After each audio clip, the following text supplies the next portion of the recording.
पूरा local. India కూటమి ప్రతిపాదన ఇది రాజకీయ పార్టీలకు అతీతంగా ఇండియా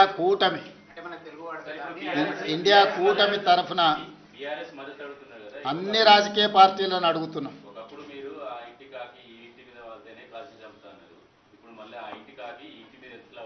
ఇది ఇండియా కూటమి. జస్టిస్ సుదర్శన్ రెడ్డి గారు కాంగ్రెస్ పార్టీ కాదు. అందుకే మీకు మొట్టమొదటి ఓపెనింగ్ రిమార్క్స్లోనే చెప్పిన జస్టిస్ సుదర్శన్ రెడ్డి కాంగ్రెస్ పార్టీ ప్రతినిధి కాదు, కాంగ్రెస్ పార్టీ సభ్యుడు కాదు, కాంగ్రెస్ పార్టీ ఒకటే ప్రతిపాదించిన అభ్యర్థి కాదు.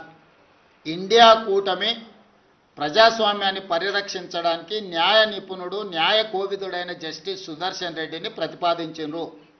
వారికి ఏ రాజకీయ పార్టీతో సంబంధం కానీ, అనుబంధం కానీ, సభ్యత్వం కానీ లేదు.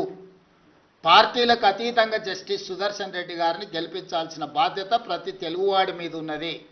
అందుకే ఈరోజు తెలుగు భాషను ప్రాచీన భాషగా గుర్తించాలనుకున్నప్పుడు అందరం ఏకమైన.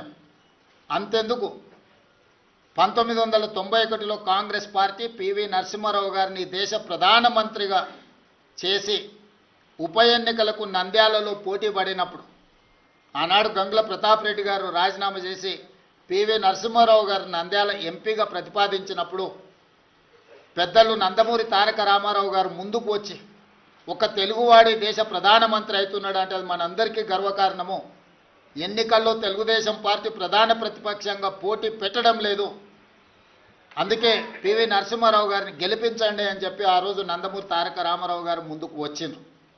సిద్ధాంతపరంగా వైరుధ్యం ఉన్న కాంగ్రెస్ తెలుగుదేశం ఆనాడు ఎన్టీ రామారావు గారు పివి నరసింహారావు గారికి సంపూర్ణమైన మద్దతును పలికి వారి గెలుపుకు పూర్తిగా సహకరించి రాజకీయ విజ్ఞతను ప్రదర్శించారు. ఈరోజు తెలుగు వాళ్ళందరూ కూడా ఎన్టీ రామారావు గారిని ఆదర్శంగా తీసుకొని రాజకీయ విజ్ఞతను ప్రదర్శించి ఒక తెలుగువాడు ఉపరాష్ట్రపతి అయ్యే అవకాశం వచ్చింది. ఈనాడు వారు ఉపరాష్ట్రపతిగా నెగ్గితే భవిష్యత్తులో వారు రాష్ట్రపతి అవ్వడానికి కూడా అవకాశం ఉంటుంది. మళ్ళీ నీలం సంజీవరెడ్డి తర్వాత పివి నరసింహారావు గారి తర్వాత తెలుగు రాష్ట్రాల నుంచి ఒక గొప్ప అవకాశం మన అందరికీ గౌరవం దక్కే అవకాశం ఉంది. అందుకే ఈరోజు మనందరం ఈ చర్చలు, మీరు అడిగే ప్రశ్నలు, చర్చలు ఇవన్నీ కాంగ్రెస్ పార్టీకి సంబంధించినవి. కాబట్టి ఈరోజు వివాదాలకు సంబంధించిన ప్రశ్నల కంటే విజ్ఞతతో కూడుకున్న విధానంతో మనందరం ముందుకు వెళ్ళాలి. మనందరం కూడా విజ్ఞత ప్రదర్శించాలి. మనందరం ఏకమై ప్రజాస్వామ్యాన్ని కాపాడుకోవాలి. ఈరోజు రాజ్యాంగాన్ని పరిరక్షించాలి అంటే రాజ్యాంగ నిపుణుడు, న్యాయ కోవిదుడు ఉపరాష్ట్రపతిగా ఉంటే అందరికీ గౌరవంగా ఉంటుంది, ఈ దేశానికి అంతిమంగా మేలు జరుగుతుంది. కాబట్టి వివాదాస్పదమైన ప్రశ్నలు కానీ, వివాదాస్పదమైన అంశాలకు ఈరోజు పత్రికా సమావేశంలో తావు లేదు.